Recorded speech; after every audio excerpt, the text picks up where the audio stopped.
నమస్తే, welcome to Bhupal sisters baby shop channel.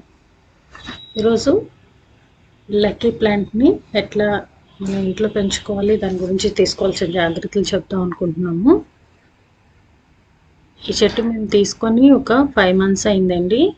ఇదిగో ఇది క్లీన్ చేసే పద్ధతి ఏంటి అంటే, మనం ఎక్స్ట్రా పండిపోయిన ఆకులు అవి ఉంటాయి కదండి, అవి ముందు తీసేసేయాలి.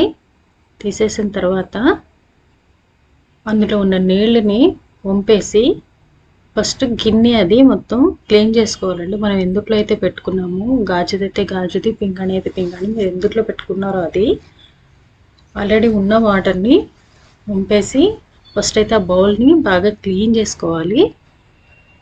ఇట్లా క్లీన్ చేసుకున్న తర్వాత మళ్ళీ దాంట్లో వాటర్ పట్టేసుకోండి. వాటర్ అయితే హాఫ్ కాదండి, నిండుగా పట్టుకోండి. హాఫ్ ఉంటే మళ్ళీ ఆరిపోతాయి కదా, అప్పుడు మళ్ళీ దానికి సరిపోయినంత వాటర్ అందదు.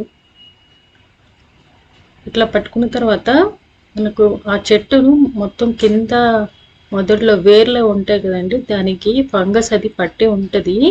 మొత్తం అదంతా క్లీన్ చేసేసుకోవాలి. ఒక రకమైన జిగురులాగా ఫామ్ అయిపోతుంది, అది మొత్తం క్లీన్ చేసుకోవాలి వేర్లన్నీ కూడా. అలాగే ఆకులపై ఉన్న దుమ్ము అదంతా కూడా మొత్తం బాగా కడిగేసుకోండి. కడిగేసుకున్న తర్వాత అదే గిన్నెలో అది అలా ప్లేస్ చేసేయండి. ఇలా అయితే మనం వారం రోజులకు ఒకసారి, కుదిరితే 4-5 రోజులకు ఒకసారి ఇట్లా క్లీన్ చేసుకుంటే కనుక చెట్టు చాలా హెల్తీగా పెరుగుతుందండి. మా ఈ వీడియో నచ్చినట్లయితే ఇప్పుడే మా ఛానల్ సబ్స్క్రైబ్ చేసుకొని పక్కనున్న బెల్ ఐకాన్ని క్లిక్ చేస్తే మేము ఎప్పుడు ఏ వీడియో పెట్టినా కూడా మీకు నోటిఫికేషన్ వస్తుందండి. Thank you for watching our channel.